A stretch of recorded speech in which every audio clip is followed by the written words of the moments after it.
Alrighty, looks like the stream begins now, or so says the little timer, and I think we know from experience the timer is never wrong. So, welcome back everyone to Handmade Hero. I hope you have had a good weekend. This week, in our quest to build a complete game from scratch, we are going to be getting some user input and getting sound output working, if all goes according to plan. Not that there is much of a plan, but if all goes according to what we would like to get done. Let's put it that way. So, if you are following along with today's lesson and you have pre-ordered the game on handmadehero.org, you can go to your zip file and unpack the day 5 source code. That is what we are starting with here on day 6. Now, the thing that I want to talk about today is basically how we are going to get input basically from a gamepad, if that makes sense, and also how to get it from the keyboard. So if we take a look here, I'm going to search for something called X input so you can see what I'm talking about. X input is basically the current way that you have to use to get the kind of gamepads that almost everyone actually uses with games now, which are like Xbox 360 controllers. Microsoft, for whatever reason, they introduced their own sort of interface layer for getting controller input. It was called direct input. And then they turned right around a couple years later and decided that they were just going to ignore that entirely and make a whole new one called X input. And so that is what you use now, and they're not even really compatible. X input controllers will show up in direct input, but I guess you can't send rumble messages out to them potentially, and also you can't get the audio handle for outputting audio to the controller's plug, these sorts of things. So if you want to support gamepads properly, you pretty much have to use X input because that's what everyone has. You can go implement direct input if you want to be able to support kind of legacy controllers that maybe don't have an X input driver, but on the whole, you're pretty much going to have to support X input at a minimum. And now what X input looks like, thankfully, it is actually one of the simplest APIs to use on Windows. It is very, very simple. You can actually see, I don't know which one of these has in the MSDN has a good introduction, but I think basically any of these probably has a good, yeah, here you go. So basically all you really have to do is code that looks like this. You loop over the number of controllers that there are, you go ahead and you get the state of each controller, and the state of the controller is basically a big old structure that just has all the stuff that you might want to know about the gamepad. And so it is really absolutely trivial to do, and we will be doing it today. Hopefully we won't hit any snafus, but that is basically it. Now, in the old days, if I remember correctly, you couldn't actually include an X input header file. That's what I want to say. I want to say that was true. But I guess I'm going to assume that maybe that is not true anymore and that we'll be able to sort of directly include it, but I'm not actually sure. So I'm going to go ahead and fire up Emacs, and we're going to see basically what our situation is here in the modern world of programming. So I'm going to go into Handmade. I'm going to launch the trusty Emacs that is, you know, always our trusty editor on every platform. A little bit slow, a little bit aging, but it gets the job done most of the time. And I'm just going to see straight up if I can include, I believe it was xinput.h, because I don't even know if that exists on platforms. And it does. So basically xinput.h holds the definitions of all of the stuff that we actually want to use to get our input. So what we're going to do is we're going to go down here. Now if you remember, we have a game loop. It's really kind of a very beginning of a game loop. I mean, it barely does anything, but we have one nonetheless. We go through here and we process our Windows messages, then we do our rendering, and then we go ahead and blit that rendering to the screen. So what we're going to do is right here after we get our messages, because these are messages that are going to come in to do keyboard as well. A keyboard will come in through here. The X input is a polling-based API, which basically means that it only gives us back the state of the keyboard, the state of the controller when we actually ask for it. So we have to ask for it at some point, and that some point is going to be here, right after we do this. Now, something that we should note, and I'm going to put in a little to-do about this because we may decide that we want to do this later, should we pull this more frequently? So what you have to understand about input devices is there's two methods of getting input from input devices oftentimes. There's interrupt and polling, sort of a vague way to think about them basically, but an interrupt-based input scheme is one where whenever the controller itself, whenever the thing that you're actually getting input from, the device, the external device, whenever that device actually needs to tell you that something happened, like something changed, a button got pressed, the state of the stick wiggled, something like that, it will actually send you the data. right? So basically it's controlling, in some sense, when you need to wake up and process it. Now that sort of thing doesn't really happen very much anymore, but in the old days that actually used to be literally true. There used to be actual interrupts that would happen on the CPU that would actually say, hey, this device has something to say. Well, that doesn't really happen very much anymore. For the most part, what happens is things are either pulled or they're kind of a networky sort of thing where they kind of send packets to you and those packets kind of get buffered up or those sorts of things. So in some sense, it's sort of like an interrupt, but instead of actually interrupting you, you're really just reading a stream. Either way, since this API involves us actually polling the X input controller and asking for its state, we may get into a circumstance where we want to pull it more frequently than every frame. Now, I don't know that that's necessarily true. 60 frames a second worth of polling may be plenty, or it may not be. And the only real way to know is by sort of playing with it and testing. There is some stuff we can do inside X input to actually kind of get a feel for how frequently we're polling it relatively to how frequently it would like to be polled and things like that. But we'll get to that later, because right now we're certainly not going to care about that until we're actually doing the like real serious final stuff for the Windows layer, which we won't do up front. Those will be things we do kind of more towards the end of Handmade Hero. So inside the documentation here, you can see I've got the different functions. You can see that X input is a pretty small API, and that's a pretty good thing, basically. That is what you want. So looking at it, basically X input get state is primarily what we need. Get X input get state is the thing that actually returns the state to us. So all we really have to do is we just have to call this, but we have to call it with this thing called DW user index, which if you look at the documentation here, it says the index of the user's controller. So as you know, Xbox controllers only allow 4 controllers. They've got those little sort of quadrants that they fill in. So there's only 4 that are allowed to be there. But if I remember correctly, there actually is somewhere in here, there is a pound defined that says how many there are. I want to say that is true, but I don't see it listed here. It just says a value from 0 to 3, which is kind of unfortunate. There it is, X user max count. So that documentation was just a little stale. You can see that this is basically the loop that you want here.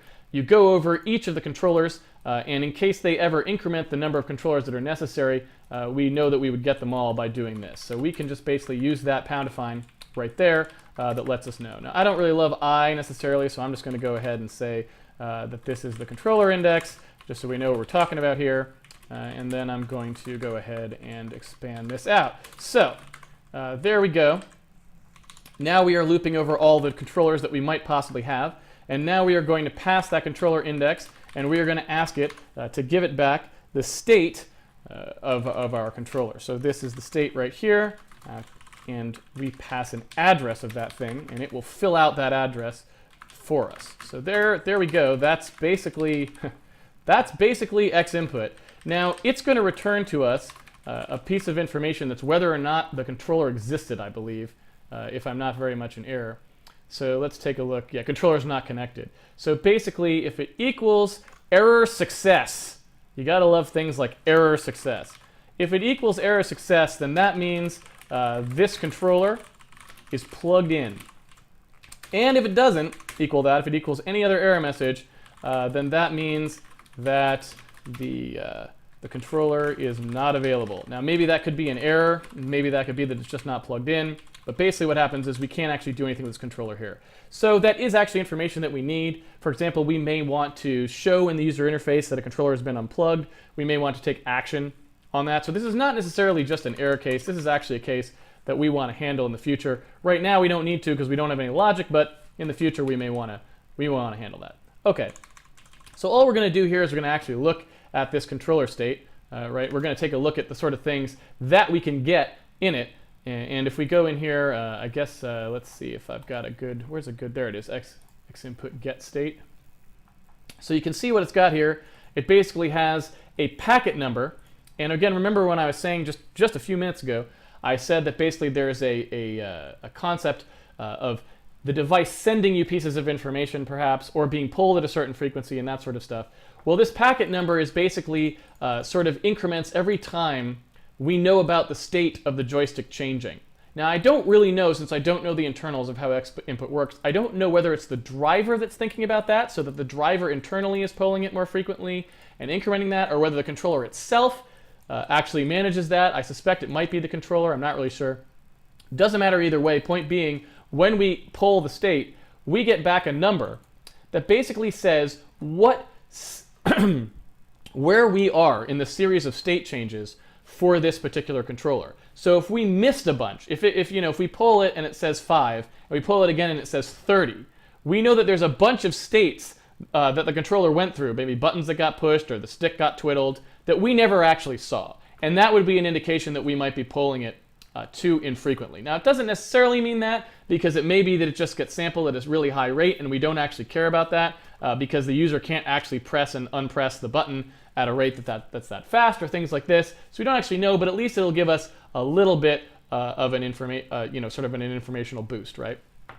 So basically all we're going to do here is we're going to say, okay, the controller, when we get it back, we're going to get that thing. So in the future, maybe we'll take a look at that. I'm gonna say that DW packet number. I'm gonna actually write that in here as a thing to maybe look at.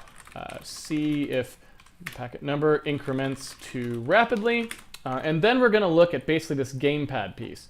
So I'm gonna snap a pointer off of this thing, so we don't have to keep talking about controllers state dot gamepad. I'm gonna actually grab x input gamepad star pad equals the address of that. And that's just syntactic convenience, so we can just talk about it like this.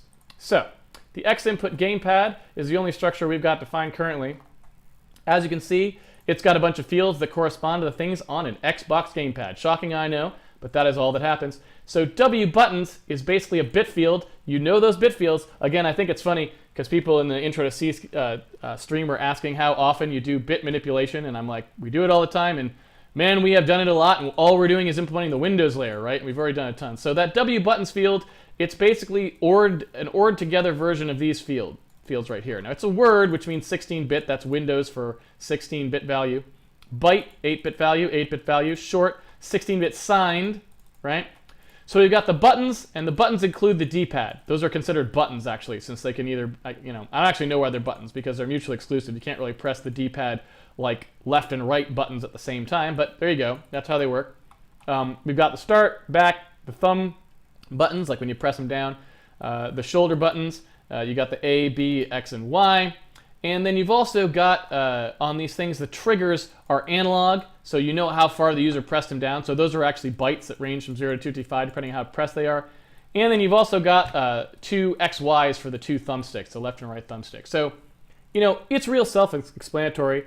There's almost nothing that you really need to learn here. I mean, it should be real self-explanatory. I'm going to take a little almond milk hit, and then we're going to take a look at these.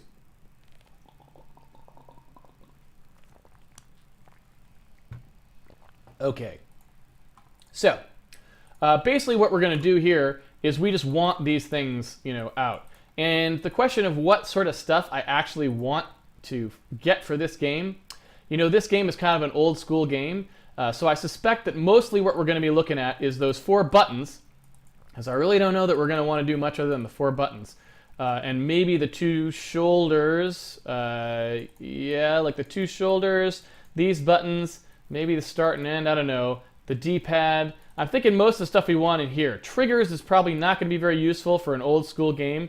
I don't suspect, because, if you were playing an old SNES game or something like that, you probably didn't have a lot of like first-person shooting or that sort of stuff, so I don't know that those will be very useful. And these, well, I don't know. It depends on whether we want to. The reason to support these guys, even though we're probably not going to want them as much for an old school game, is that, well, I think we all know the Xbox 360 gamepad's D-pad was not that great. So if you're talking about the Xbox One, you could probably play on the D-pad and be very happy, but we may need to support the thumbsticks just because that D-pad on the 360 was so bad. So it looks like most of the stuff we're actually going to want. We don't actually need to do anything with it yet because we don't have much defined, but basically what we're going to do is we're just going to go in here and sort of mark out the stuff that we actually care about. So we care about these things. We care about basically whether this is down. So I'm just going to kind of line these up here, and then we'll take a look at them as we go. So let's just take all the things that we need. So we want D-pad up, we want down, we want left, we want right. We kind of want to see these things. We want start and back. That's good. We're going to want left thumb and right thumb, left thumb and right thumb.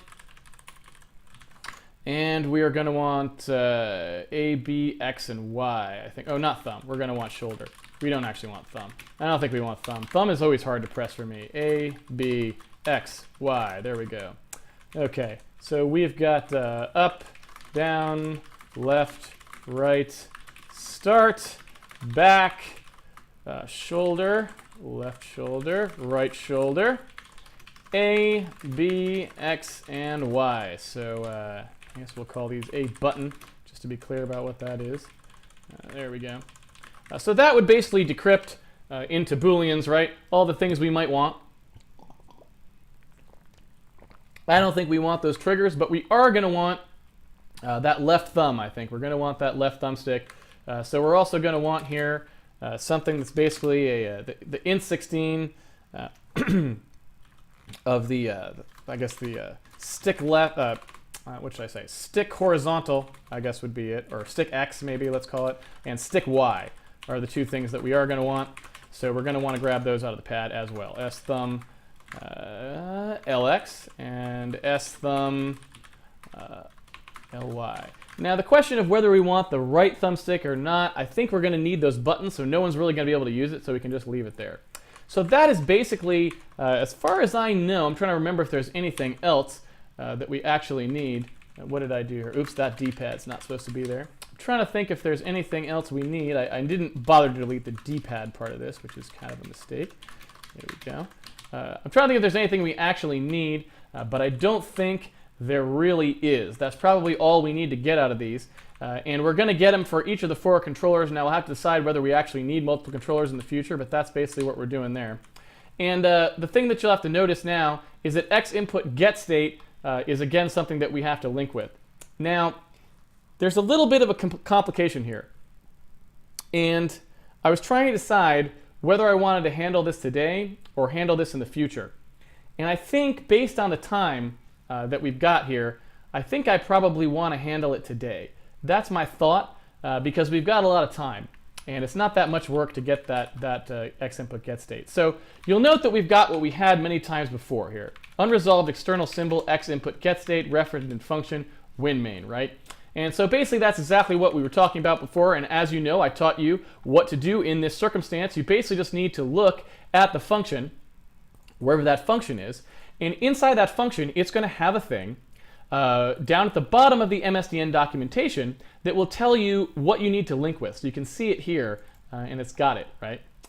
Now, the problem that you will see is, it's got it here. It's got some stuff listed, right? What's the DLL? Oh, it's 1.4 or something, blah, blah, blah, right? The problem that we have is that this platform requirements line is a little bit sketchy. Right? It's like, okay, it requires Windows 8, potentially, which we know that most people don't have because nobody wanted it. Right? So that's not happening. DirectX XDK, well, we don't really know what that means. What version of it do they mean? And, does the user have that installed? I don't know. We haven't actually used anything from the DirectX SDK, but when we do, we'll probably use one from a very early version of the DirectX SDK, basically. So we can't really guarantee that that's going to be on there. And Windows Vista, well, what if the person was running Windows XP? I don't know. I don't know why Windows 7 isn't listed here. Presumably if it was in Vista, it would work on 7, but I don't know. So you can see that it makes me a little nervous. So what I would rather not do is I'd rather not link directly to xinputlib. Because if we link directly to xinput.lib, then what's going to happen is if it can't find one of these DLLs on the system, then our game just won't load. Just flat out won't load. And that's kind of annoying because you don't need a gamepad to play this game. We're going to allow you to play it with the keyboard at a very minimum. And so it would kind of be bad if you couldn't launch the game due to due to xinput when you otherwise could have totally easily played it with a keyboard in the circumstance where there wasn't an xinput library. So what do? How do we resolve this external symbol problem? Well, what I wanted to introduce you to was the concept of basically loading Windows functions yourself, essentially. Basically getting the code into your executable for a Windows binding and looking up the function pointer so that you can actually call directly into it without using an import library. And this is actually a really simple process, and especially in a circumstance where we have such a small number of functions that we actually need to deal with. In this case, possibly only 2 that we might need to deal with total. I'm looking here. Let's see. What is x input enable? Do we need to call this? Let's see. In response to get input state, state will be registered but not sent to the device. I don't know if we need that one, but pretty much we're going to need get state and set state is probably mostly all we're going to need, because set state allows us to send vibration out, and we may want to vibrate the controller in response to things. That kind of adds a little bit of fun to a game. So we may want set state as well, but that's really all we're going to need is x input set state and x input get state. So what I want to do is basically I want to kind of come in here, and I don't know if I don't actually know how good the browsing is. Oops, I'm going to open up devenv and get back to our program in the debugger. I don't actually know how good this is. Can this do a open document and jump us to it? Let's take a look. Hello, Windows. There it is. Good job. Okay, so basically we're looking at this, and it looks like it wants xinput 1.4.dll, and that's fine. You can see it defines those here for us if we want to know them. And then you got all the defines in this Windows include header file that basically are all the things we were looking at, right? It's got this one, it's got that. And then this is the part we actually care about here. It has the defines for these 2 things, right? These are the 2 functions we actually care about. And so what I'm going to do is I'm going to say that we're just going to flat out get these ourselves. We're going to load them ourselves from that DLL without actually asking Windows executable loader to do any of it. So what I'm going to do is I'm going to cut and paste the definitions in here, right? And I'm going to strip out those little in and out annotations, right? Because those are just for the static code analyzer, and we don't actually need those. I'm going to get rid of all this stuff so that we just have the function signature, and that's it, right? You can kind of see it just got the function signature, nothing else in there. Going to get the function signature for this one as well, right? Like that. And go in here and make sure I've got the vibration one there as well. There you go. So now I've got the 2 function signatures. Now what I'm going to do, as you know, if I just put the function signatures in like that, then basically what that's just telling Windows is, hey, by the way, there is an external function somewhere called this, in case you didn't know, and now if I call it, you can bind to it in the linker stage, right? So that doesn't help us because that was already in xinput.h, so that does absolutely nothing for us. But what I can do is, instead of actually treating it like this, I can change this into, oops, didn't mean to hit that. I can change this into a type def. I can basically say, I am going to do a type def that tells the compiler there is a function of this type, and I want to actually start declaring variables that are pointers to it, basically, right? So this is actually saying I just want a type called xInputGetState, right? This is the name. I want a type that basically is a function. That's the type of this thing. So you know how you say type def int foo, and now foo is basically a synonym for int. So if I do foo x, I've got an int. Well, if I do this now, if I have xInputState as my type, if I say xInputState foo, well, that doesn't really help me because you can't define actual objects that are functions in C, so that's not going to fly. But what does fly is if I wanted a pointer to one of those functions, I can do this. I can basically declare a pointer to a function that has this signature. And that's totally legal, and that's exactly what we want. So, what I'm actually going to do is I'm going to go ahead and say that this is a global variable, since there's only going to be one of them. We are going to have xInputGetState and xInputSetState, xInputGetState and xInputSetState, like that. And the problem now is we're going to conflict with this Windows header file if we call them the same thing. As you can see here, right, they've defined these. They're not macros or anything. We can't really undefine them. I could not pound include this file, but then I would lose all of these defines that they did for me. I'd have to cut and paste them in. That might be something that I might want to do, but for now, I don't think I want to do that. So we're just going to go ahead and say, well, all right, let's call this maybe dynamic or something like that. I don't know. I'm not sure what the right way is. Let's just dy. We'll just prefix it with dy. So we know this is our dynamically loaded one, and that is what it will be from now on. In fact, you know what we could do? We could do something even cleverer. This may be a little bit too clever for our own good. I don't know if that's actually true or not. Sometimes, but let's find out. What we could do is we could say, okay, let's stick an underscore after them just so we know, and then we'll actually just go ahead and change what the meaning is right here. We could do that. It might actually work. I don't know. Let's see. Let's get wild on a Monday.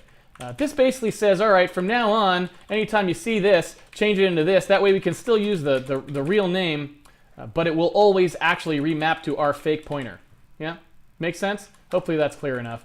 I'm just making that a little bit more easy because I don't want somebody typing xinput get state in here and calling the Windows function because we're not linking with that. Of course, they would get a link time error, but I don't know. I'd like to try and prevent people from accidentally doing that. So maybe we just do this, and that's good enough. Okay, so let's recompile that. Off we go. And so now what will happen is you'll notice that we have a call to xinput get state, and it's down here, right? That is now defined to actually be this, so it's going to actually call the function pointed to by our pointer, but our pointer is uninitialized, right? It's 0. It's not initialized, it's 0 because it's one of those static global variables. It's 0. So basically what will happen is if we run this program, we will just flat out crash. At least I assume we will. Let's verify that. Yes, we will just flat out crash, and the kind of crash we will have is basically an execution violation. So you remember, we've seen what happens when we try to read and write from invalid memory. We get an access violation. Well, you also get the same kind of access violation if you try to execute memory that isn't valid. And that is exactly what's going on here. Basically what's going on here is we declared a pointer to a function. We did not point at anything, and then we went ahead and tried to call that function. Well, unsurprisingly, that jumped to 0, 0, 0, 0, 0, 0, 0, as you might expect, and there isn't anything there. So it immediately faulted and stopped our application. So that's fine, but what we do need to do is we do need to basically figure out some way of actually pointing this to something useful. So how are we going to do that? Well, the way we're going to do that is twofold. First of all, and we kind of have two choices here. I'm going to show you how to do one of them, and I'll briefly mention the other. But the first thing I'm going to do is I want to go ahead and stop this thing from crashing in the case where we don't have these pointers. So I'm going to take the ridiculousness up one more level and basically define a macro. This is how I normally do things. This is how I normally do them. I know it's particularly odd. But basically, I'm going to define a macro that defines a function of this form. So basically, it looks like this, right? It is a macro that just outputs that, and oops, I don't know why I keep hitting the insert button today. So basically, if you run this macro and you pass it a parameter, it will basically define for you a function with that name. That is all it's going to do. And then I can replace, and well, I can do the other one as well while we're at it, right? Y input, oops, not Y input, X input set state name. There we go. That's the other one right there, right? Looks good. Oops, got rid of the D word. Didn't mean to do that. There we go. Got everything in there. And looks right. Okay. So basically what we're going to do is we're going to define these two macros that basically define the functions for us. We are then going to define our type def in terms of the macro. So we're basically going to say, well, that's just this, right? That, you can see, this line will now produce this line. So we can get rid of it, right? Same thing again for the set state one. We want to produce this line, so we'll just do x input set state. Oops, just the G there. X input set state. That'll produce this line for us. And then the global variables can stay as they are. Those totally work. And now you may wonder, and then we've got our remapping down there. Now you may wonder, why did I bother doing that? Why did I bother breaking it up in two lines? Well, it's because I want to make functions of this form as stubs, basically, right? So we've defined the types, but I want to actually do an x input get state stub, which is a function with the same signature, but that does absolutely nothing. Just returns 0. That's it. And the same for set state. There it goes. Now I'm going to say x input get state stub and x input set state sub. There we go. Let's compile that, make sure everything's cool, and it is. So I hope you can see what I did there. Basically, this is a very efficient way of defining the function prototype once for the thing you want, defining a type of that so that you can use it from now on as a pointer, and we want to be able to do that. Defining a stub with it as well, and now if we need to change this function signature at any time, it'll change it everywhere, right? So it's kind of nice and compressed in that way. Now the stubs, and I might go ahead and do them like this, right? In fact, I might even go a little bit further and say just group these all together by set state or get state. So there's that one and there's this one, right? Yeah, makes sense? So basically, these are our definitions now. This is our support for X input get state, and this is our support for X input set state, right? And all I've done is I've made it so that now our function pointers point to a default function right off the bat. So in theory, now when we run, we will not crash, we'll just do what we used to do. And what will happen is, and we'll see here if I run to it, basically what will happen is this function pointer is just pointing at the stub function, so when we jump into it, we just jump to our stub function, right? No harm done. So basically, that's a good way to initialize your function pointers, to just point to a stub so that if you don't initialize them ever again or fail to be able to load the thing you're going to load, well, it's no big deal. So let's go ahead and call that done for now. And now we got to see how to actually load the Windows versions of those, right? Pretty straightforward. So I'm going to just reorganize that a little bit here. So I'm going to make a function up here just because I want to be able to keep this close at hand. I want to be close to these definitions so I can just see it easier, to be honest. We're going to call internal here, and I've got these, yeah, I got internal, right? Good. Why isn't these should all be called internal. I don't know why they're not, so I'm going to go ahead and do that just to make sure. Yeah, these should all be internal, and they are. Okay. Okay. In fact, wait, but isn't this one, can't this one be internal too? Is that allowed to be internal? Any complaints there? No, it's not, because it's a... Yeah, okay, good. Okay, sorry about that, just a quick... When I see something in the code, sometimes I'm obsessively going to have to go touch it. That's just the way it goes sometimes. All right, so I'm going to go ahead and define the new function here called load x input. And I guess we'll prefix it with win32 since that's what we've been doing. Load x input is just going to be a thing which tries to get x input if it can. If it can't, it can't. No big deal, not a problem. All right, so what we're going to do is we're going to essentially do the steps that the Windows loader does when it loads our program. So we are going to use a function called load library, which loads basically the DLL, the backing part the thing that Windows uses basically to give us functions, which and we're going to have time in this stream, I think. We're going pretty good here. I might actually draw some diagrams for this one so you can kind of see what it is. We're going to use that to load the DLL that we actually wanted. So we're going to call load library with a file name. The file name is going to go in here, right? And that's going to give us back a module, which is basically a handle to some code, right? A handle to a loaded piece of code, kind of like our H instance was in WinMain, if you remember that. It's that sort of thing. So what we're going to do is get the X input library. We're going to load it, and assuming that we get back a valid library, we're then going to load the functions out of it. So X input get state, our function here, get state, is going to be equal to something that we load out of that library. And I always want to type Y if I type X. Set state is also going to be one. Now the function that we need for that is called getProcAddress, and we'll see how that works in a second. So load library, we need a file name to load, and remember, I was mentioning it before, inside that xinput.h, they actually were nice enough to define for us, for this version of the header file that we're using, which one it is. But to be honest with you, I would rather use the earlier version because that would give us a little more compatibility. Now I happen to know that xinput 1.3 tends to be available on a lot of machines, so I'm going to go ahead and just verify that guy is there. So let's take a look. Let's go ahead and change over here to Windows, and let's do a dir/s. I don't even know if this command works anymore like this, but let's take, oops, that's not good, .dll. I just want to see if it has one of these still there. Sure does. Yep. Does it have before? I don't know. Let's find out. Let's take a look. What DLL bingo, ladies and gentlemen, what DLLs do we have? Definitely got xinput 1.3. We got 2 copies of them because you can always do with a few more copies. I think one of them's a 64-bit and one's a 32-bit maybe. I don't know. You can see these is in WoW32 and this is in System32, which I think means this is the 64-bit one and this is the 32-bit one. Paradoxically, perhaps, or Yeah, okay. So if we were to try and load X input 1.4, we would not even run on this machine probably. So basically this just kind of gets back to what I was saying about why you kind of want to take this sort of thing into your own hands potentially. If we were to actually let it load it for us, it probably would have failed.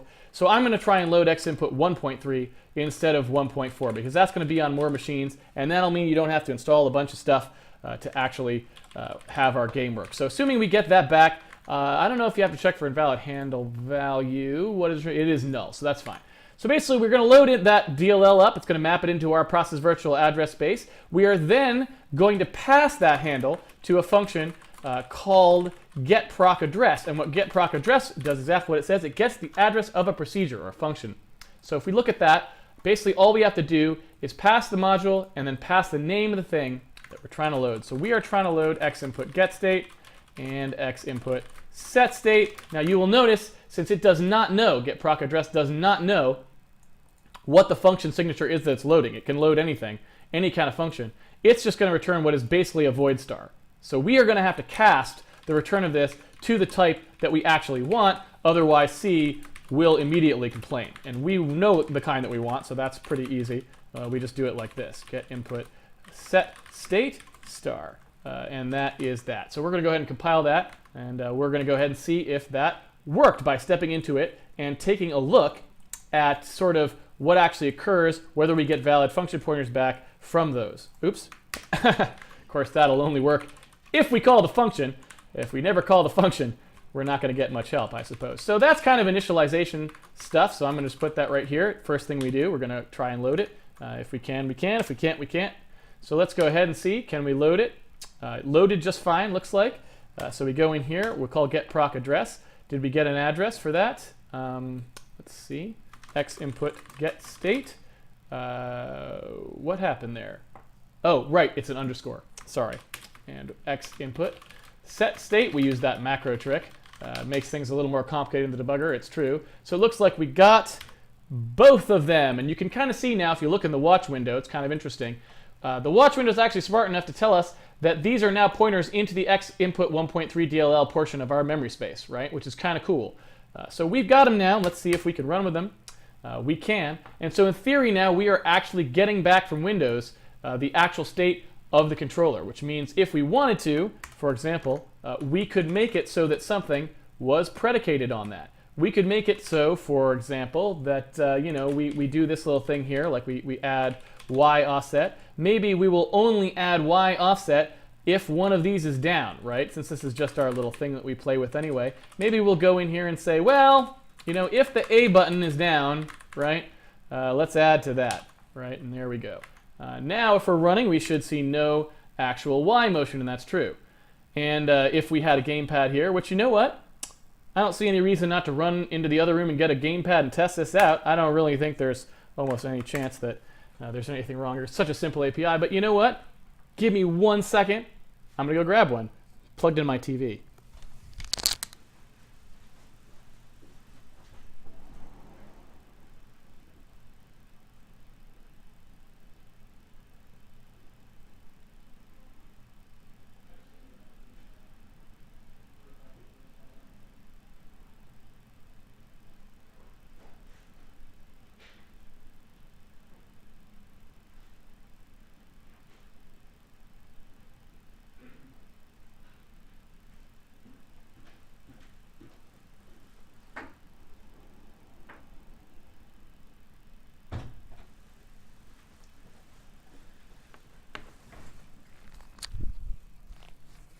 Seems worth it. I don't know. Only took a couple seconds. You can see I've even got the one that was sort of the video one. I actually don't think that's true. The one I recorded in the trailer is actually at work. I got 2 of these pink ones.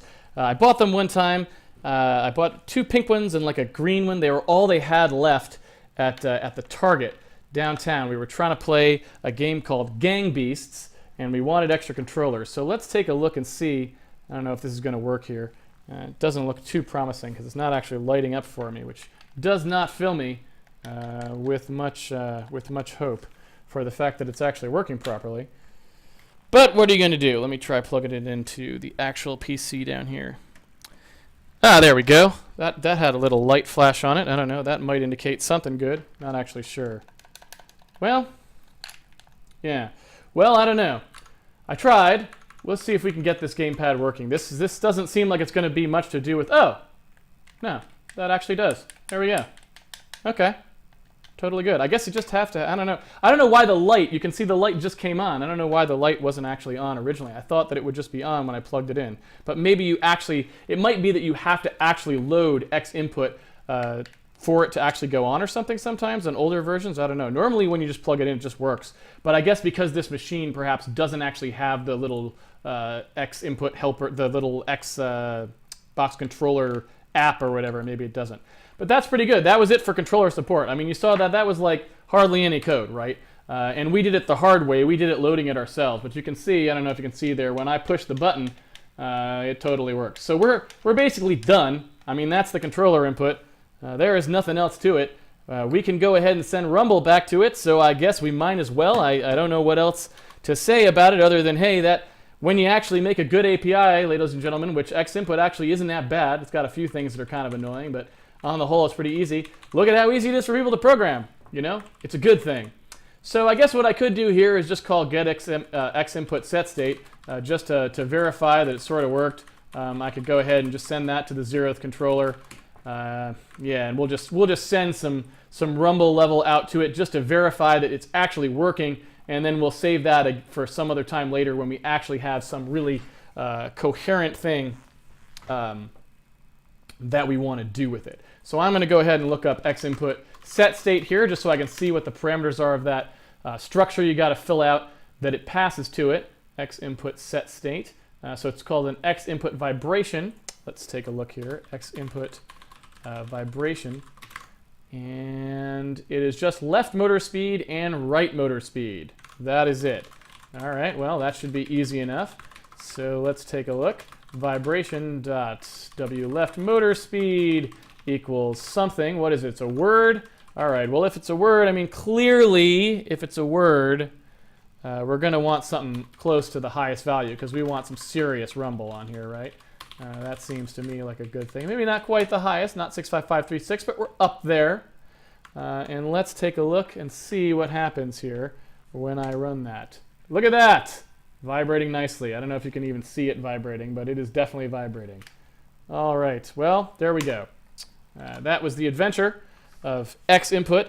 Not a whole lot to do, and good for a day's work. So, while we have time, we might as well add keyboard input too, just so we can see how to get that, so that when the time comes and we want to wire this up to our actual game code, we will be ready, because I'd like to have keyboard input as well, not just joystick input. So I'm going to kind of go up here and show you how to do that. It's real simple.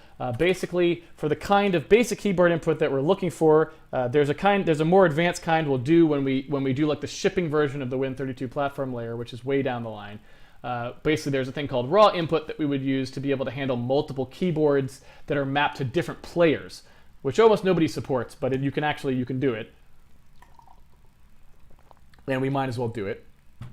But in the meantime, there's basically sys key downs and sys key ups. Let's see, sys key up, and there's key down and key up. I think that's basically it. And I'm not sure, I don't remember these at all, so we're going to look at them. I don't even get input this way anymore. Like I said, I usually use the kind it's significantly a little more complicated, I would say, but you get a little bit more from it, so it's something we'll kind of cover more in the future. But you definitely don't want to start with it because it's a bunch of complexity that you don't need for anything other than if you actually want to handle multiple keyboards.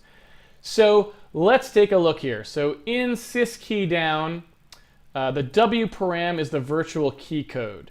And the virtual key code is basically the thing we want. So what Windows is going to do is Windows is going to call us back with these messages whenever anything happens on the keyboard. Now you don't need to register anything, it just happens. Windows will always send these to you, and normally what was happening before is they were going into here. They were just getting eaten up by the def window proc, so all we're going to do is start actually looking for them.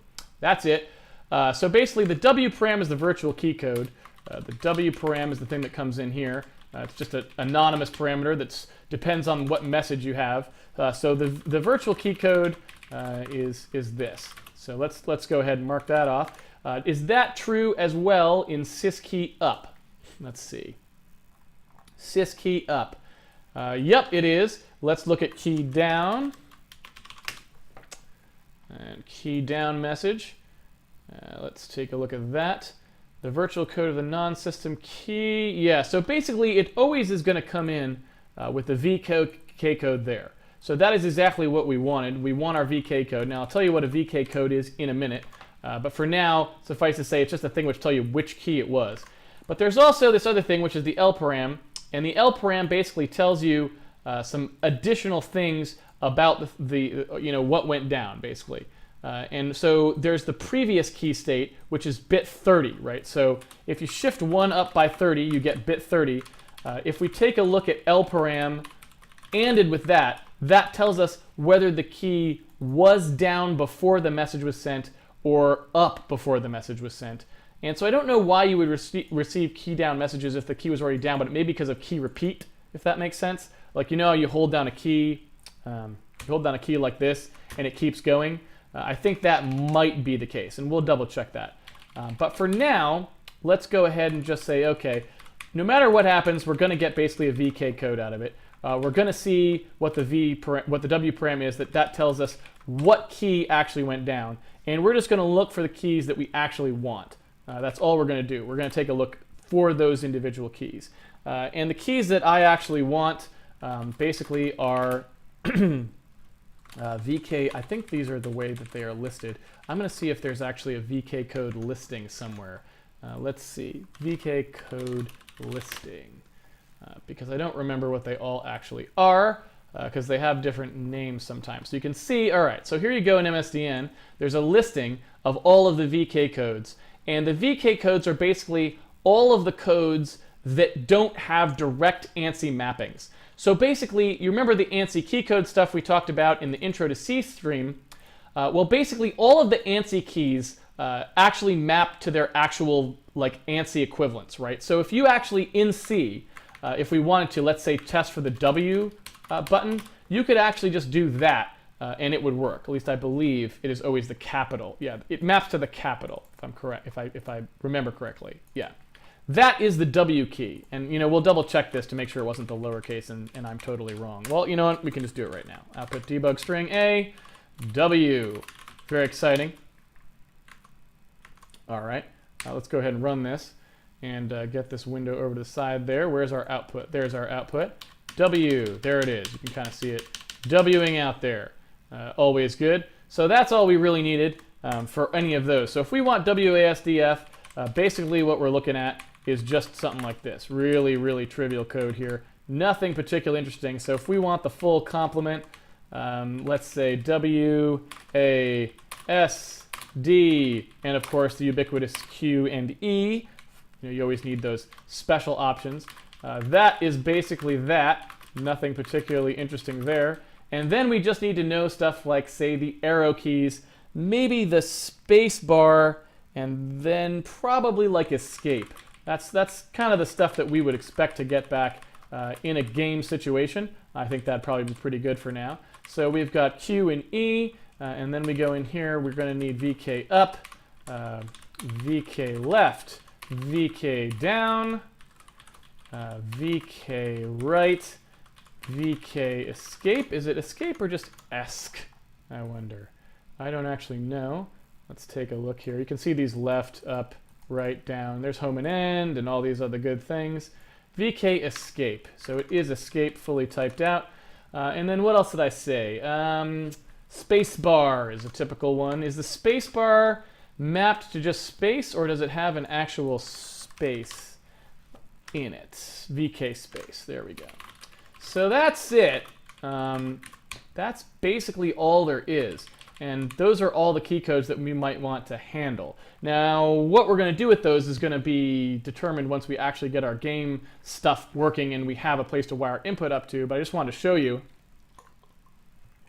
so that there was no confusion, basically what was going on. And so we can also get some more information here. Like I said, this is going to be basically a was down, which is basically saying, oh, okay, was the key down beforehand? So that's like if this is not equal to 0, then the key was down. I'm basically just turning that into a guaranteed Boolean. This bears a little explanation. Again, this has been a pretty good stream in terms of having plenty of time to talk about stuff, so I'm just going to say what I'm doing here. So basically, this L param is a bit field. It's got a bunch of bits set. It said that the 30th bit tells us whether or not the key used to be down or used to be up before this message, before whatever key event triggered this message. Well, if I just AND those together, then what I'm going to get is I'm not going to get 0 or 1. I'm going to get 0 or bit 30 being set, which is way not 1. And since I wanted to sanitize it into a 0 and 1 potentially, since I was going to put it in a bool, I don't know. I don't really have to put it in a bool for any particular reason. We'll talk about that kind of a little later on, maybe. Maybe we'll even talk about that tonight since we've got extra time. I just said not equal to 0. That comparison, if you remember from the intro to C stream, we were talking about it, and I think I was actually even a little unsure about it at the time, which is kind of odd considering the fact that I would have known that this happened, but what are you going to do? Sometimes when you're on stream, you're a little crazy. Basically what happens is if you ask C to do a comparison for you, it will produce 0 or 1. So if we do not equal to 0, that will actually produce a 0 or a 1, depending on whether it was a 0 or the bit 30. So that's basically just turning, it's basically turning, you know, this, we got back either this or 0, right? We got either that or this. But what we wanted was this or that, right? We wanted this one to turn into 1 and this one to turn into 0. And so the not equal to 0 just basically forces that to happen, right? That's about it. All right, so that's a was down, and then I also want an is down, meaning what actually was this message trying to tell us. And so let's take a look at back to the WM key down message, and what does that actually say? Okay, the transition state. What is the transition state defined to be? Always 0 for a key down message. So what is the key up message? Is it always that as well? Always 1. All right, so the transition state, so basically the other bit will tell us what it actually is now. So basically if that bit is set, am I correct? For a key up message, it's always 1. So we want it to be equal to 0 if it's down now. Is that correct? Because key up, yeah. So let's take a look. Basically, I'll go ahead and test this with, say, the escape key. So when we put that, I'll do an output debug string, and I'll just do a test on is down, right? Let's see. Do it this way. And was down, right? So we'll do output debug string escape, and then we'll say is down, was down. Excuse me, I'm still sick, ladies and gentlemen, it's true. I did not recover much over the weekend, unfortunately. Then when I run this, I should be able to kind of go in here, take a look at that output stream, and do my escape key. Well, that did not work particularly well, to say the least. Why is my escape key not working? Oh, that looks like it didn't compile. What happened there? How did that happen? I thought I compiled it, and yet it was still printing out W, which we deleted. So I guess I didn't compile? I don't know what happened there. That clearly looks like I compiled. Maybe I did something else wrong. There it goes. Yeah, I don't know. Ladies and gentlemen, programming. It's always a little wonky. Okay. So I hold it down, it is down, and it was down. That's correct. So I am getting key repeat messages, so I get them repeatedly. Then when I let go, I get just was down, and that's correct. Yeah. Perfect. So, looks like that's all good. Basically, we have everything we need here. We don't need those key repeat messages. So one thing that we could do if we wanted to is we could just kind of get rid of them. We could basically say that if was down equals to is down, this is not an interesting message for us, if that makes sense. We could just flat out say that. And then when we run in here, we will basically be eating those key repeats, right? Let's see, there we go. Is down, was down, no, oop. Did I do that the wrong way again? Yeah, awesome. I do that all the time, people. All the time. What I wanted to do was say if they're not equal. I wanted if it wasn't down and now it is, or if it is and if it was and then now it isn't. So I want them to be not equal. I basically filtered for the case we don't want. That's brilliant. That'll help a ton. Way to go. Good job. So there we go. That's what we wanted. Yeah, exactly. Perfect. So that's really all we want, and that is pretty much the entirety of key input as well. That's it. So we've got input now. We just need a game to funnel it to. And like I said, we don't want this. I mean, this is not good code that's going to do anything useful for us. I just want to put in there so you can show how to get at everything. Once we actually have something to fill out, what we'll be doing is in here, we'll just go ahead and say, okay, let's pass, let's fill out the stuff that we're going to pass to the game by using these things. So that's all we're going to do. Well, here we are at the 5-minute warning. We have already accomplished everything that I wanted to accomplish on that stream. Let me think if there's other things that I might want to do real quick. One thing I wanted to do is I got email from people over the weekend. This was supposed to be a win class A. Remember, I was trying specifically to make everything be A's where they should be. And so load library is also an A kind of a thing. So I'm going to try and go in here and just pass A to everything so that we know that we're not using Unicode for the benefit of people at home, just to make it a little easier for them if they're compiling in Unicode mode. Since we are not, if they are for some reason trying to do that, then this will make it a little easier on them just if we have most of them correct. Okay, I guess get proc address only has an ANSI version. There is no Unicode version of that. So that's good.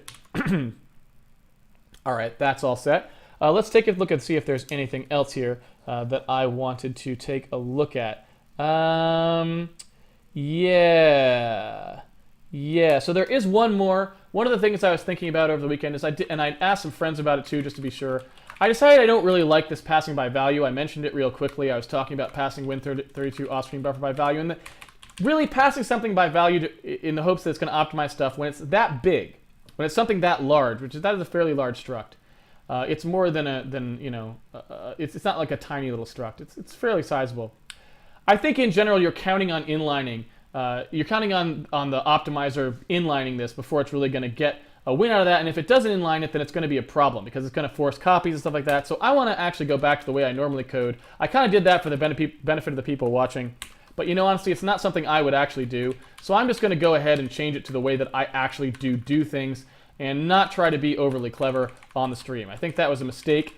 And so I'm just going to actually kind of rearrange the code here and just make it a little bit more like what I would normally do. And just because I think that's the right thing to stick to. I mean, I should stick to how I code. And if I want to mention something that other people do and say you could try to do this or investigate on your own, I think that's good. But I shouldn't try to do things that aren't the sort of things that I normally do just because they might be better or maybe they're newer ways of doing things. Because at the end of the day, I have no guarantee that they are actually correct, and I may just be leading you astray. So I'm going to go ahead and just clean that code up a little bit and make that look a little bit more like what I would have expected. Okay, so we are almost done with that. There we go. And now we are compiling again. And I think that is it. We are still in good shape here. We've got 3 minutes. I don't know what else we should try to throw in here in the 3 minutes. I guess one thing we could do is we could go take a look at the set cursor situation. Since we're still not setting the cursor, we could try to throw full screen in there 2 minutes. I don't know. We don't have 2 minutes. Maybe we just go to Q&A early. Maybe we just say that was a good day. We got everything done that we wanted to get done. We've got input in, and so we'll have the rest of the week to work on sound, which is really the only thing. Well, we got two things, really. Sound and file I.O. So if we can get through sound in 3 days, we could do file I.O. on Friday, and then we would pretty much be ready to get going on the game proper the following week, which would be great. 2 weeks on Windows is not very much to spend. I mean, that is longer oftentimes. I'm sorry, that is shorter oftentimes than it takes to figure out why your CSS isn't working when you're trying to make a web page. So I think that's probably pretty good. All right, I will go ahead and go to the stream now to see what is going on over there. Let's take a look. Can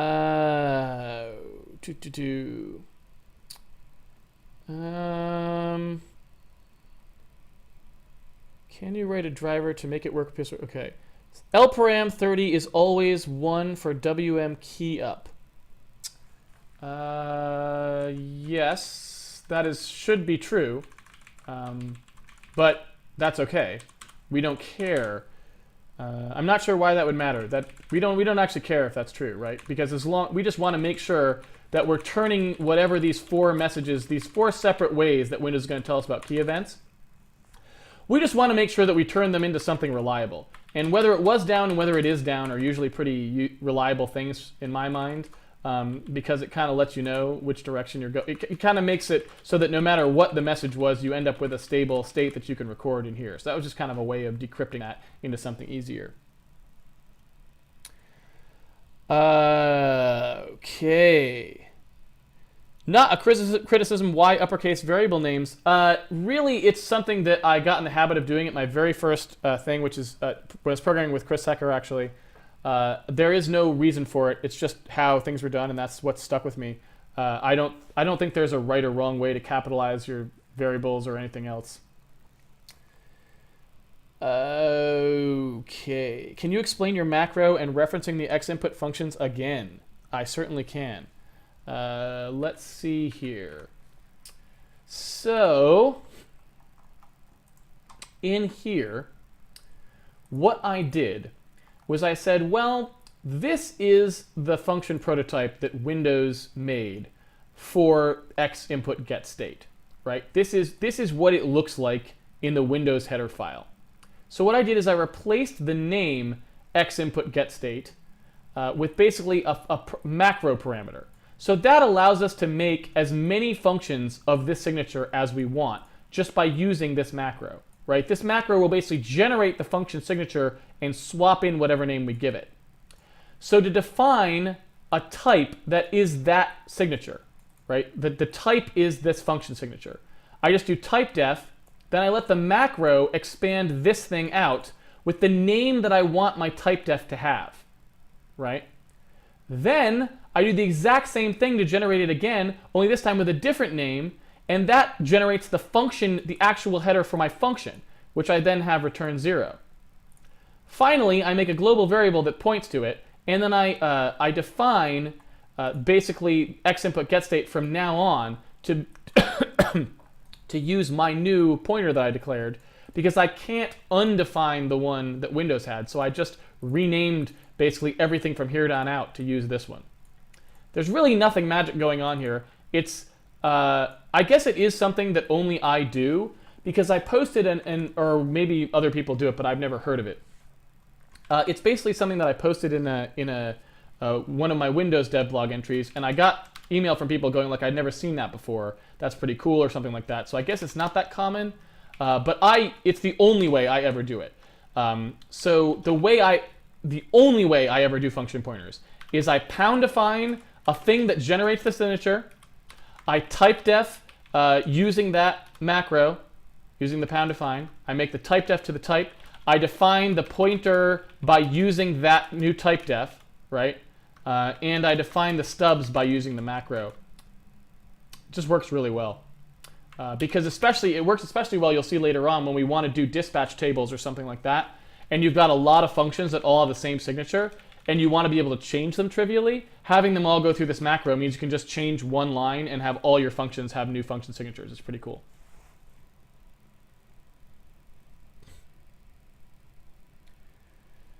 Let's see.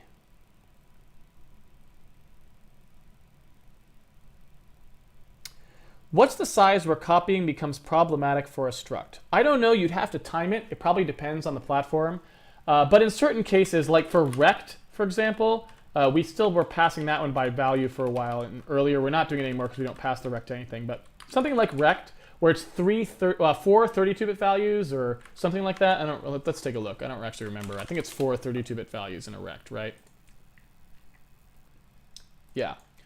So if you have something like 4 32-bit values, that seems like something you probably want to just pass by value, because you wouldn't bat an eyelash, right, at having a function where you were going to do something like, int star A, int star B, right?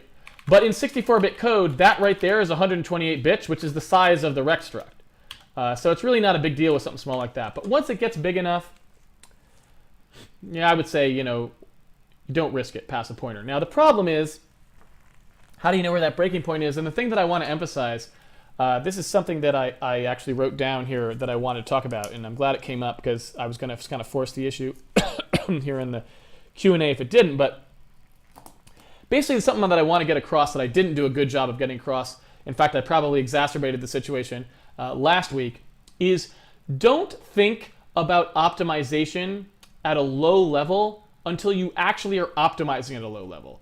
Because if you're constantly thinking about how to optimize your code at a low level, you're probably just wasting your time, because low-level optimization is very difficult and very specific. And a lot of times if you're like, oh, I'm typing along and I decide to pass this thing by value because it'll be faster, you don't know if it's faster, and you're not going to spend the time right now to check, right? And there's so many things that are interdependent in low-level optimization that you're just likely to be wrong all the time. So what I'd like to emphasize is program in a way that doesn't create obviously bad things. Like, don't do anything that's going to be disastrously bad. But other than that, try not to constantly focus on anything low-level optimization-wise, because you're probably just wasting your time thinking about that, and you might be actually making things worse by doing things assuming that they're helping and they're actually hurting, and so on. So I would say you want to write your code in ways that are nice and clean and simple, because that is what will be easy to optimize later. So you should always be thinking about that, but don't spend too much time thinking about how to do like crazy little optimizations. For example, in fact, someone just said this. They were saying, instead of writing it this way, why not write it this way, right? And then not have to do that thing. And the answer is because that's way more obtuse, right? At some level. It's just more confusing to look at that. Really, what you probably should do in this code is something more like this. You should say like like key message was down bit, right? Like this, you know, or something like that.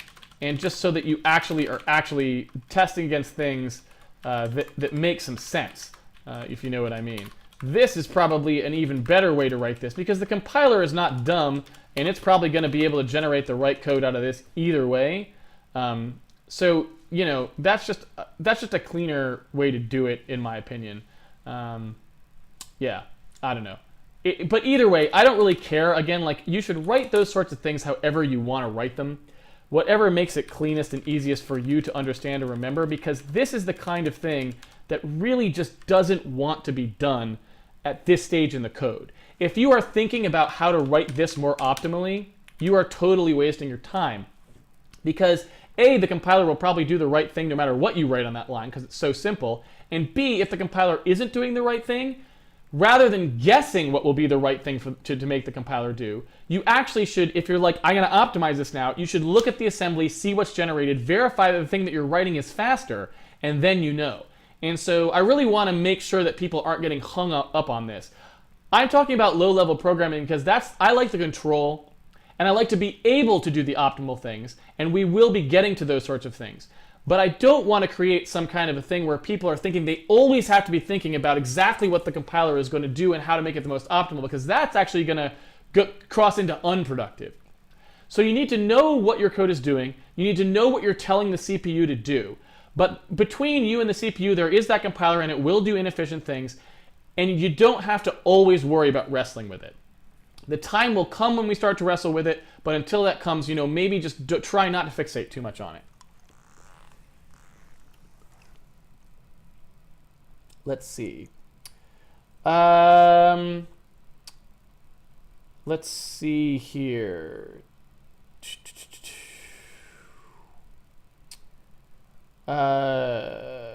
How does the dynamic linker find the X-input library installed on the user's machine? Is it allowed to link X-input at compile time or distribute the X-input DLL alongside the executable to ensure the dynamic linker can find it?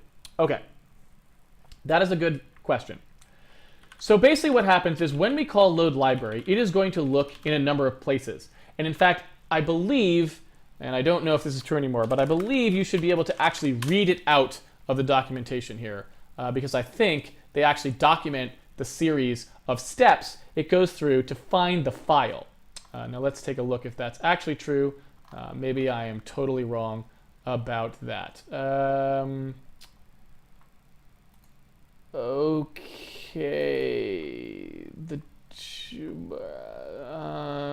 here we go. The first directory search is the directory containing the image file used to create the calling process. So first it will look where our executable is, right? Or wherever we installed our exe, it'll look there. So basically what we could do is we could dump an X input DLL that we wanted to use into that directory, for example, and then it would always load that one. Okay. So that's fine. Let's take a look here. The search path can be altered by set DLL directory. If a path is specified and there's a redirection. Okay. Is the path variable to load a module from a relative path without switching another path? Get full path name. Here it is. Dynamic link library search order. Factors that affect searching. Okay, so this is the page you want. This is what you want to read if you want to know everywhere that it goes through. I'm not going to try and read all this because, oh my god, right? Like, look at all that. Suffice to say, it will look wherever our executable is. Then it will look in like the Windows system directories and stuff, which is where stuff gets installed when it's system-wide. So if we wanted to ensure that X input was redistributed with our game, we could do that, and we could just put X input in our directory. But it's unclear whether we actually need to do that, because usually if the person has an X input controller, they will have gotten the little redistributable thing that comes with it, or installed the little helper function that'll install it, or they're using Windows 7, which has it installed by default, and so on. So we probably don't need to do that. But if you really wanted to, when you did redistribution, yes, you could go. In fact, they might even have one. These are typically called redistributables, and you can look for X input redistributable. And there might be a thing which basically says how to do that. And let's take a look. Okay, so basically it says here that there is a redistributable as part of the SDK. So you may be able to go into the Windows SDK and get a little redistributable that they have made for you that you can just run, that'll install it on the user's machine if you want to. I don't know. I usually try not to do that. When I ship stuff, I try to make it so that it just works on the user's machine. So what I usually do is I load library, the earliest version of the DLL that I can find, that I know will work, which in this case is this one. And so then I know that almost everyone, it will just already be on their machine and work. And if they don't have it, then they don't have it. They can always choose to install the X input app thing, and then they will magically get it. So they can always, I can always have on the web page, if you would like to use a joystick with this and you have an older version of Windows, like Windows XP, just go ahead, go on Microsoft's site, here's the link, download the X input application and install it, and then you will magically be able to use the X input with your game. I tend to like to do that a little bit better, just because I find that most things you can get are already on the person's machine as long as you use old backwards compatible stuff and don't force to have the newest. Like, that's why I didn't put X input 1.4 here, right? I find that that's better, because then the user isn't like, oh, I'm running, in order to install this game, it just installed all this crap on my machine, and I don't even know what half of it was, and oh, there's the VC library and all this other stuff. I don't like that. So I try to keep that as minimal as possible for the benefit of the user. Let's see. You had a second part of that question. Is it allowed to link X input at compile time? So no, it can't really link it at compile time. That's not really an option. The thing that it's linking at compile time is just an import library that itself calls, like, this basically is more or less what actually happens when your program is loaded in Windows, right? It's going to go ahead and it's going to look at the things that were in your import libraries. It's going to get their addresses, much like this, and then the only difference is instead of it being pointers that we manually dealt with like we did here, it's just going to patch them in. It's going to patch those pointers into direct memory locations in your executable, but it's basically the exact same process. So that's just what's going to happen. If we didn't do this, Windows is just doing it for us. And that's how Windows is, Windows is already doing that for a bunch of functions for us, like get client rect and so on. That's what's happening there. It's getting, the loader is doing that.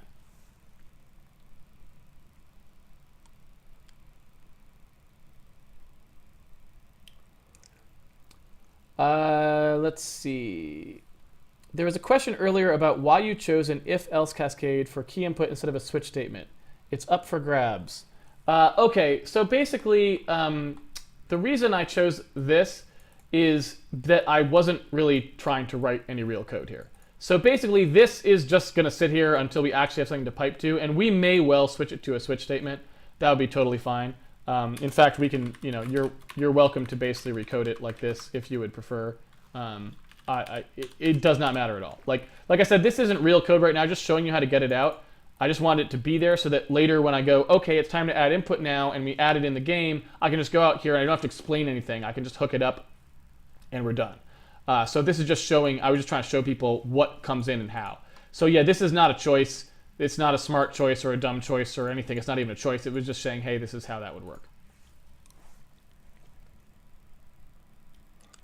When will I break the giant header off of the main CVP file? So you're talking about, I assume, this stuff. Basically, excuse me, probably next week, would be my guess. How do you know the X input stub things work without testing it on an XP computer without X input installed? I love that question. It's like you read my mind. It was going to be a secret, but because the question was so good, I'm just going to say, I don't know if anyone noticed this guy sitting right here. Well, once we are all done with the Windows stuff, I was going to show you guys that exact thing. You see this guy right here, Windows XP? I did it. You didn't believe I'd do it, I bet, but I did. I installed a Windows XP virtual machine. I actually have a bunch of Windows XP licenses because I used to have essentially a render farm, and that totally is decommissioned now. So I've got like a stack of WinXP licenses. So I took one of those, installed it on here, and now I've basically got Windows XP, a fully legitimate, actual fully licensed one. So we can run it for as long as we want. It's not even one of those like 30-day trial about to undo itself kind of a Windows XP. It's like a full-on version of Windows XP Pro that we can launch and test on. And I was gonna do that. I was gonna be like, at the end, it was going to be this big climactic moment of like, how do we really know? And then we're going to run it on there and all that stuff. But you beat me to it.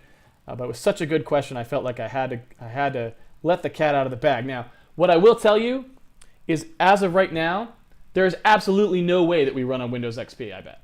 And the reason for that is because I think you even need to pass special flags to the linker right now to make that happen, because by default, Microsoft's compiler doesn't even output stuff that runs on Windows XP. That's how bad the default setup for the compiler is. It's really sad. That's just the way it is. So I can pretty much tell you definitively, that we don't run on Windows XP. And so what we're going to do is we're going to run it on there. I'm going to show you that it doesn't run, and I'm going to show you the flags we need to set to make it run. And then we will also be able to verify that we're not calling anything inappropriately that causes us not to run on there. And that's a great question, and the answer is the only way to do it is to test. So I highly recommend you always have a virtual machine or actual machines with the platform, different platforms that you want to ship on there, the minimum one especially, so that you can figure that out. Is it a waste of time to check if get proc address returns 0? I don't know. I mean, that's a good question. If you wanted to be really, really stringent about it, you could reassign to the stub here. And actually, in my actual real code, I do actually do that. I do a thing where after these, I basically do, if not get input state, x input state equals x input state stub. I actually do that normally. Just to make sure that I don't get a bad one. But, is it a waste of time? Yeah, probably, because you are so far, you're basically guarding against something that's kind of meaningless. Like, if you loaded this DLL and somehow someone had modified the DLL to not have the functions in it that it normally has, then who's to say that the functions even work at all? Like guarding against it, not finding them is like the least of your worries at that point. You're probably about to jump into some real crazy stuff if someone gave you a DLL that bogus. So do I think that's worth it? Not really. I don't think that's particularly good. Not my. I wouldn't say that that's a particularly good thing to do. We'll do it just because you asked, but yeah, I wouldn't say so. You know what? While I'm here, I feel like this kind of has to happen, right? I feel like we kind of need to do this. Excuse me. Something like this. Let's do plus equals stick X, stick Y, you know, that sort of thing. And those are probably going to be pretty heavy weight. So we're gonna, actually that's probably still too heavyweight. Let's do that. All right. Oh, look, no, what's going on? That's no good. Well, oh, 8, that's duh. What I meant was like shift down by 8. I was trying to make the dead zone alone will be, you know, eat that up. Let's see. All right, so here's my controller. That's still way too much. That is still way too much. Let's set that down a bit. So we basically want something like that, I guess. So very, very, very little back from the controller. Yeah. Oops, that's Y offset. Okay, there we go. And now we can control our scrolling, so that's always good. So that is interesting too. This guy is always a little bit left, isn't he? You know, I thought this gamepad was busted. I was playing with it, this guy. I don't know if you can see that now. We're actually getting stick in there, which is, I don't know. I felt like it kind of had to happen. I thought this gamepad was busted. We'd been playing a bunch of games with it. Doug was over the other day, and we were playing a bunch of games with it. And it was like, I thought that it was always going the other direction. And I think it's like got a messed up dead zone or something, because it shouldn't be that, there's no way it should be registering that much all the time. I think this is just basically a faulty controller. I'm gonna have to buy a new controller, ladies and gentlemen. Maybe this will be an excuse to order an Xbox One controller. I don't know if those work with X input yet. I assume they do. Yeah, well that's just lame. But anyway, that needed to happen. I think we all know it needed to happen. Let's see.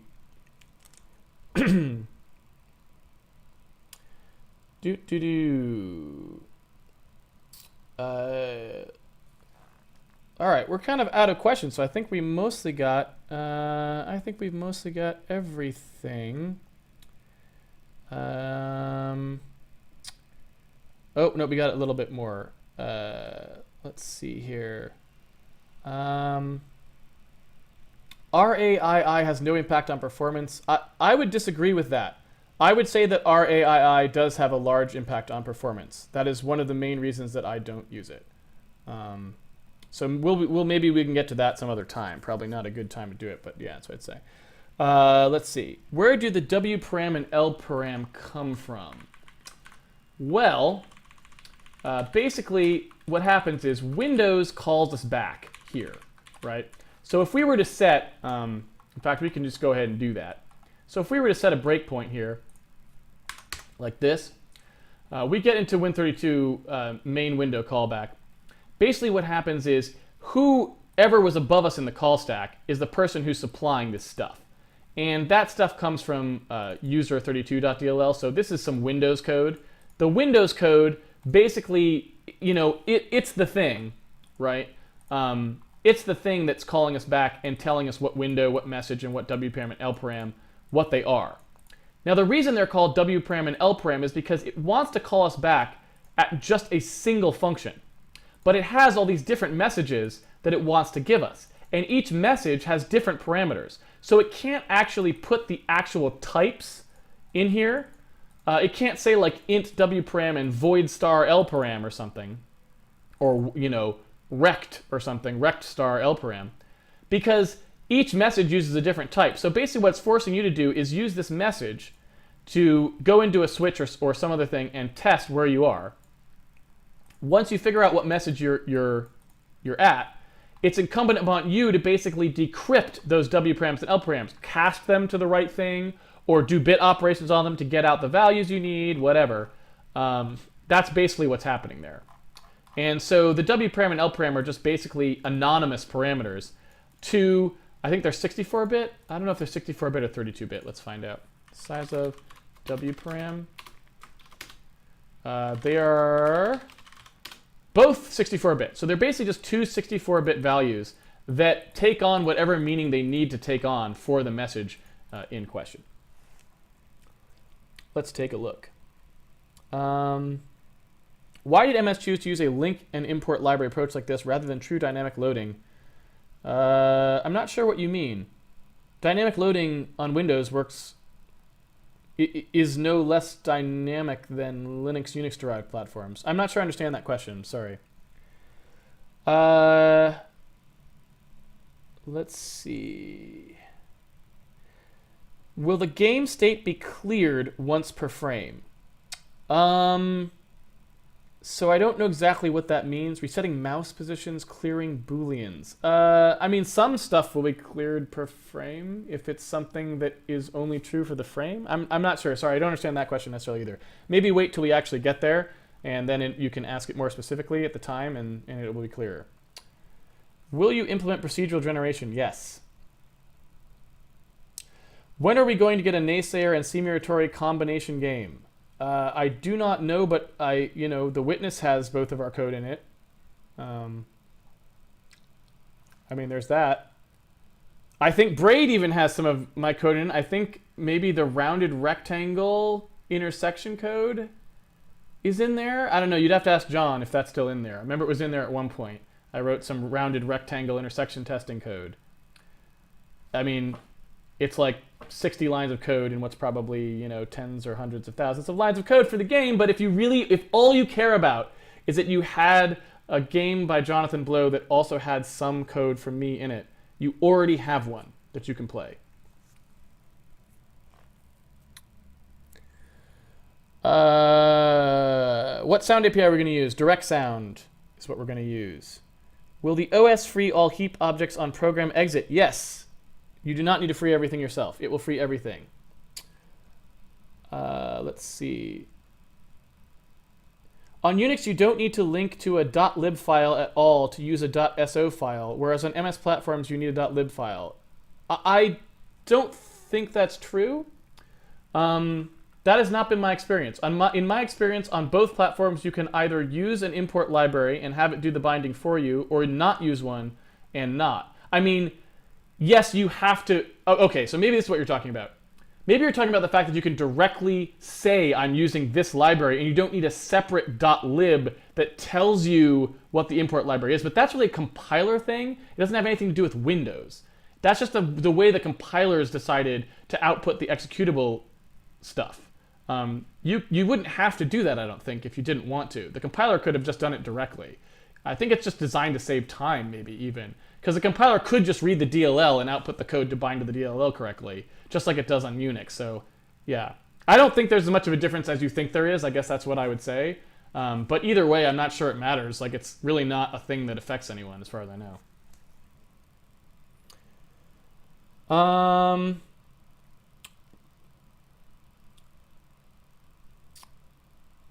In the far future, we'll use DirectX or OpenGL or what? Well, we'll probably use one of the two of them to do our blitting for us for speed purposes, but I'm not sure which one. We will probably use OpenGL if it seems viable at the time. Otherwise, we'll use DirectX on Windows and OpenGL only on other platforms, because sometimes OpenGL on Windows doesn't work as well, and so on. Let's see. We will be drawing the whole screen every frame, probably. I mean, not exactly true, but there's some things that will be sort of redirected, but we will be drawing the whole screen. Are we going to use the width and height in the paint variable again? No, I don't think we are. You're talking about in here. If you notice, they're already gone, right? Is that what you're talking about? I'm not sure exactly what you're talking about. But in here, we pass the window width and the window height only, so we don't... Yeah, I'm not sure exactly what you're talking about, but I think we already got rid of them, is my understanding, but I don't know. Let's see. Why does Valgrind make it look so scary when you don't free? Well, because they don't have anything else they can do, right? I mean, it's an external utility. It doesn't know whether that thing was a leak or something you actually meant the OS to clean up, right? Because let's say I allocate, at the beginning of the program, I allocate a buffer that I'm going to use for stuff, and then I don't free it, and I let the operating system clean that up. That's totally valid, and that works. But let's say I allocate something every frame. I allocate a new one every frame, and I never clean that up. Well, that's a memory leak. Valgrind, or Valgrind, I believe is how it's pronounced. Valgrind doesn't know the difference between those. It doesn't know what your intention was, right? So it kind of has to report them all, and you will have to kind of let it know, I guess, which ones, or you have to know which ones are legitimate and not, would be my guess.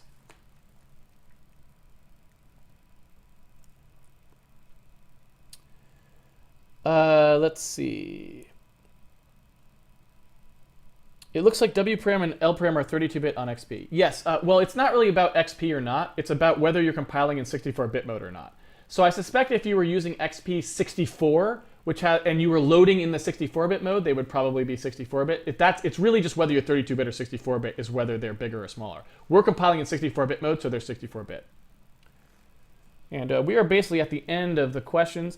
Is it possible to keep your frame rate consistent while dragging the window around? Doing repaint on WM Move is slow. So here's what I'd say about that. I have noticed a lot of people have been doing some crazy stuff with the Handmade Herosaurus, like trying to time the frames per second and stuff like that. I would highly recommend not doing that. We are just setting ourselves up so we can learn how to write a renderer, and we'll be timing the code in the renderer because we want to make that fast, but we're not, like, right now, we're just using a Windows call that's probably on the slow path to blit things to the window. So don't time it. It's going to be way slower than it should be. Like this is not, we're not trying to get a fast blit going here. We're just trying to get something reasonable to the screen, blitting in an easy way that allows us to do our own bitmap rendering. And then when we are done with all of that stuff, then we can start to look at, okay, how do we get that stuff to the screen fastest? Because that's a whole separate thing, and I don't want to put the cart before the horse. That is way down the line because we haven't even seen how to like draw a game yet. And so you don't want to try to draw a game fast before you know how to draw a game at all. So hold off on that. Don't go nuts. Timing this code is totally pointless because we probably won't even call stretch bits when we're done. Stretch bits when we're done. Okay, everyone. I think that is the end of the stream. So thank you very much, everyone, for tuning in. It has been a pleasure, as always. Today's stream went so well, we basically had more time than we even needed. So that's good. Let's hope that continues. Tomorrow, we will pick up where we left off with doing basically direct sound so that we've got our input. We'll start doing our sound. So hope to see you all again. We are also trying to get the forums and stuff up and running, so maybe by tomorrow we'll have that too. If not, hopefully by the end of the week. So thanks, everyone, for joining us. I hope to see you here again. Tomorrow at 8 p.m. Pacific Standard Time. That will be the last 8 p.m. cast for this week because we're going to have holiday hours for Thanksgiving. Wednesday, Thursday, Friday will actually be at 11 a.m. In the morning because everyone's going to have Thanksgiving things in the day and parties and all that stuff. So we're going to try and put it in the morning where people might be able to catch it. And then next week we will go back to our regular schedule after that. So thank you very much for joining us. I hope to see you here for the rest of the week when we add direct sound. And yeah, that's it. Thanks for tuning in.